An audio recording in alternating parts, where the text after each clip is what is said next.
Good morning, educators. Myself, Avantika Sharma from Jack Angel Education. Today we are going to discuss Senior KG Book 4, Day 4 Lesson Planning. तो आज की lesson planning की starting करते हैं हम हमारे story time के साथ। आज की स्टोरी है the ant and the dove. इस स्टोरी को स्टार्ट करने से पहले बच्चों से प्रीवियस क्लास के बारे में पूछिए, किसको सीजन्स की राइम लर्न हो गई है, किसने घर जाकर राइम को सुनाया था। और एक बार इस स्टोरी को स्टार्ट करने से पहले बच्चों के साथ में सीजन्स की राइम को रिवाइज कर लीजिए। जैसे ही बच्चे आपके साथ में सीजन्स की राइम को रिसाइट कर लेते हैं, देन हम स्टार्ट करेंगे हमारी the ant and the dove की स्टोरी। इस स्टोरी को स्टार्ट करने से पहले बच्चों को आंट और डव के कैरेक्टर के बारे में बताएं।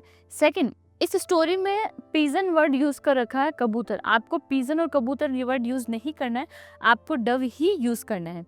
सेकंड, आप बच्चों को हिंदी और इंग्लिश मतलब बाइलिंगुअल इस स्टोरी को सुना सकते हैं, लेकिन कुछ स्पेसिफिकली कुछ वर्ड्स है वो बच्चे को पता होने चाहिए, जैसे कि कैच है, बर्ड कैचर है, डव है, आंट क्या कर रही थी, ग्रूमिंग कर रही थी, और टीयर द लीव। इस तरीके के कुछ स्पेसिफिक वर्ड्स जो है वो बच्चों को लर्न करवाने हैं, ताकि वो कुछ वर्ड्स बच्चे इंग्लिश में भी बोल सके। लाइक आप जब इस स्टोरी को स्टार्ट करेंगे तो आपको उसमें जैसे स्ट्रगल किया, बच्चे ने बहुत तेज शाउट किया आंट ने, तब डव ने उसकी आवाज़ सुनी। इस तरीके से कुछ स्पेसिफिक वर्ड्स को आपको लर्न रखना है।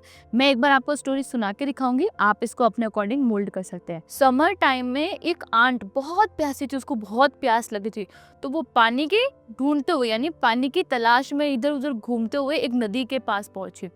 और उसने जैसे ही नदी के पास पहुंची, उसको लगा कि मैं पानी पी लूंगी, और उसने पानी पीने के लिए आगे बढ़ाया और वो नदी में गिर गई। जैसे ही वो नदी में गिरी, वो बहुत परेशान हो गई, क्योंकि नदी में वो डूब सकती थी, मर भी सकती थी। उसने जोर जोर से शाउट करना स्टार्ट किया, हेल्प हेल्प। तभी उस नदी के पास यानी उस रिवर के पास में एक पेड़ था। उस ट्री की ब्रांच पर एक डव बैठी थी। उस डव ने देखा कि वो आंट डूब रही है। उसने एक लीफ को उस आंट के पास थ्रो कर दिया, फेंक दिया, और आंट उस लीफ पे ऊपर चढ़ गई। अब लीफ से बाहर आने के लिए यानी आंट को अगर नदी से बाहर निकलना है तो उसको एक कॉर्नर पे पहुंचना पड़ेगा। उसने वेट किया कि ये पत्ता यानी ये जो लीफ है धीरे धीरे धीरे नदी के किनारे पे पहुंचेगी। जैसे ही लीफ नदी के किनारे पहुंची और आंट रिवर से बाहर आ गई और उसकी जान बच गई। सेम कुछ दिनों के बाद में एक फॉरेस्ट के अंदर कौन आ गया? फॉरेस्ट के अंदर एक बर्ड कैचर आ गया, एक शिकारी आ गया जो बर्ड्स को पकड़ता है। और वो शिकारी यानी वो बर्ड कैचर जो था वो उस ट्री के पास जाके रुक गया और वो इंतजार कर रहा था कि कब वो डव आए और वो उसको पकड़ ले। जैसे ही वो बर्ड आई और उसने अपना नेस्ट खोला उसको पकड़ने के लिए, तभी आंट ने आके उस बर्ड कैचर के टो पर बाइट कर दिया, और टो पर बाइट करते ही बर्ड कैचर जोर से शाउट किया, हो, और जो डव थी वो उड़ के चली गई, वो फ्लाई हो गई। और फ्लाई करने के बाद क्या कोई पीछे मुड़ के देखता है? नहीं ना। आप भी जब घर जाते हो स्कूल से तो क्या आप पीछे देखते हो कि मैम बुला रही है? नहीं ना, आप सीधा घर जाते हो। सेम वैसे ही बर्ड ने यानी डव ने भी बिना कुछ पीछे देखे उसकी शाउट को सुनते ही वो भी उड़ गई। यानी हमारी स्टोरी यहाँ पर फिनिश हो गई। यानी आप किसी के साथ अच्छा करोगे तो आपके साथ भी अच्छा ही होगा। तो हमें हमेशा सबके साथ में अच्छा व्यवहार रखना चाहिए, यानी अच्छा नेचर रखना चाहिए।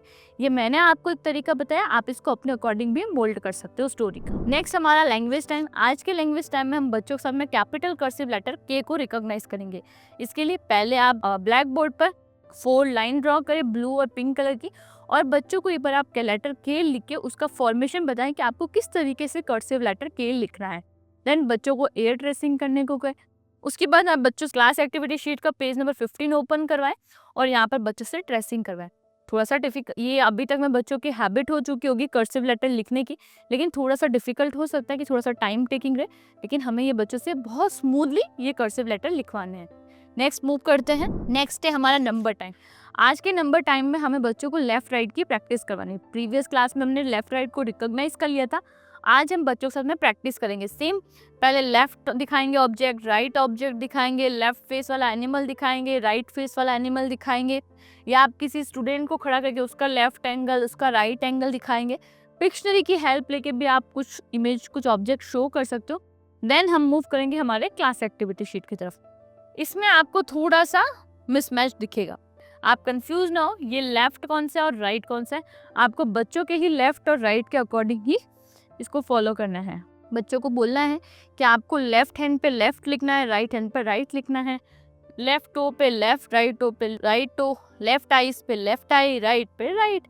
इस तरीके से आपको बच्चों को ये क्लास एक्टिविटी की शीट सॉल्व करवानी है। नेक्स्ट मूव करते हैं। नेक्स्ट हमारा प्ले टाइम। इस प्ले टाइम में आज हम बच्चों को फ्रीली प्ले करवाएंगे। इसके लिए आप बच्चों को प्लेग्राउंड में लेकर जाएं और उनको इंडोर और आउटडोर गेम्स इक्विपमेंट्स प्रोवाइड करवाएं ताकि वो प्ले एक्टिविटी कर सके। नेक्स्ट हमारा जनरल अवेयरनेस टाइम, जहाँ पर हम टाइम्स ऑफ अ डे के बारे में बात करेंगे, यानी हमारे पूरे दिन के अंदर टाइम्स क्या क्या रहते हैं और उसके लिए आप पिक्शनरी की हेल्प लें। मॉर्निंग, आफ्टरनून, इवनिंग और नाइट। आप बच्चों को एक एक डे एक्सप्लेन करें। मॉर्निंग में क्या होता है, सूरज निकलता है, सन निकलता है, हल्का हल्की सी एकदम येलोइश ऑरेंज और रेड कलर का स्काई होता है और हम उस टाइम सन को इजीली देख सकते हैं। सेकंड, बहुत सारी बर्ड्स होती है, बहुत ठंडा मौसम होता है, हवा चल रही होती है। इस तरीके से आपको एक्सप्लेन करना है। आफ्टरनून, जहाँ पे सन बहुत ज़्यादा ब्राइट होता है, बहुत तेज धूप होती है, हम सन को नहीं देख पाते हैं, बहुत गर्मी सी फील होती है। इवनिंग, जहाँ पर हल्का ठंडा मौसम होता है, सनराइज हो रहा होता है। इवनिंग का टाइम बहुत ठंडा मौसम होता है क्योंकि सन डाउन हो रहा होता है, रेड कलर का स्काई हो जाता है, बहुत सारे बर्ड्स की आवाज़ आती है, च्यों च्यों की। इस तरीके का इवनिंग होता है। नाइट, जिस टाइम हम सो जाते हैं, स्लीपिंग मोड होता है, जब चंदा मामा आते हैं, तारे टिमटिमाते हैं। इस तरीके से बच्चों का आप टाइम्स ऑफ अ डे बताएं कि फेस क्या क्या रहता है टाइम्स का। देन उसके बाद आप बच्चों को मॉर्निंग, आफ्टरनून, इवनिंग और नाइट का ड्रेसिंग कराएंगे। इस तरीके से हमारा जनरल अवेयरनेस टाइम कंप्लीट होगा। नेक्स्ट मूव करते हैं। नेक्स्ट हमारा लैंग्वेज टाइम, जहाँ पर हम व्यंजन भ के बारे में बच्चों से बातचीत करेंगे। इसके लिए सेम, पहले आपको व्यंजन भ की राइम बच्चों को सुनानी है। भ से भक्त दूर से आए, भ से भक्त दूर से आए, भवन में बैठकर भजन सुनाए, भवन में बैठकर भजन सुनाए। भ से भगवान, भ से भवन, भ से भालू, भ से भीड़, भ से भवरा, भ से भजन। इस तरीके से आप बच्चों को रिवाइज करवाएं। देन हम बच्चों को क्लास एक्टिविटी शीट ओपन करवाएंगे। उसी के साथ आप ब्लैक बोर्ड पर 5 लाइंस ड्रॉ कर पहले व्यंजन भ लिखेंगे और बच्चों को उसका फॉर्मेशन बताएंगे कि उनको किस तरीके से व्यंजन भ लिखना है। देन क्लास एक्टिविटी में दिए गए ऑब्जेक्ट्स को बच्चों को बोलना है कि आपको पहचानना है कि कौन सा व्यंजन भ से शुरू होता है और उसको व्यंजन भ से मिलाना है और यहाँ नीचे सेम व्यंजन भ की ट्रेसिंग करनी है। इस तरीके से हमारा लैंग्वेज टाइम फिनिश होगा। नेक्स्ट हमारा रिफ्लेक्शन टाइम, जिसमें आज हमने स्टोरी में the ant and the dove की स्टोरी की। लैंग्वेज टाइम में हमने कर्सिव लेटर के बारे में बातचीत किया। नंबर टाइम में लेफ्ट और राइट का कंसेप्ट क्लियर किया। देन प्ले टाइम में फ्रीली प्ले करवाया। जनरल अवेयरनेस टाइम में बच्चों को टाइम्स ऑफ अ डे बताए। देन हमने लैंग्वेज टाइम में व्यंजन भ करवाया। इस तरीके से हमारा रिफ्लेक्शन टाइम कंप्लीट होता है। नेक्स्ट मूव करते हैं हमारे होमवर्क की तरफ। आज होमवर्क में पेज नंबर 14, 15 और 16 होगा पेरेंट्स के साथ में।